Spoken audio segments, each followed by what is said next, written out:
চাণক্য একবার বলেছিলেন, জীবনে তিন ধরনের মানুষ কখনো অবহেলা করো না। প্রথম, যে মানুষ সব সময় তোমাকে সত্য কথা বলে। দ্বিতীয়, যে মানুষ তোমার খারাপ সময়ও তোমার পাশে থাকে। আর তৃতীয় হলো সেই মানুষ, যে মানুষটা তোমাকে নিজের ভুল বুঝতে সাহায্য করে। কারণ এই তিনজন মানুষই তোমার জীবনের সবচেয়ে বড় শিক্ষক হতে পারে।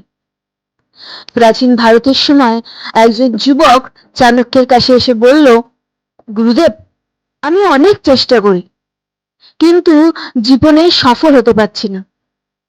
মানুষ আমাকে সমালোচনা করে, ভুল ধরিয়ে দেয়, আমি খুবই বিরক্ত হয়ে যাই এতে।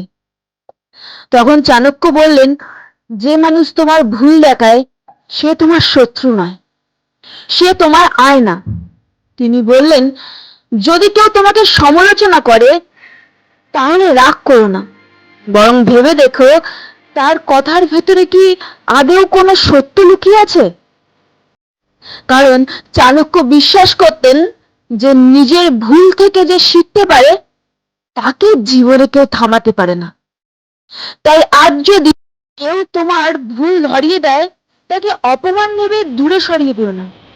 কারণ চাণক্য নীতি বলে, যে মানুষ তোমাকে সত্য দেখায় সেই মানুষ তোমাকে তোমার সেরা সংস্করণে পৌঁছে দিতে পারে।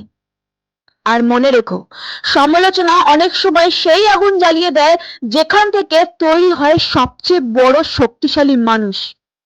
আর একদিন ঠিক সেই মানুষই যাকে সবাই সমালোচনা করত, সেই মানুষই সবার থেকে অনেক দূরে এগিয়ে যায়।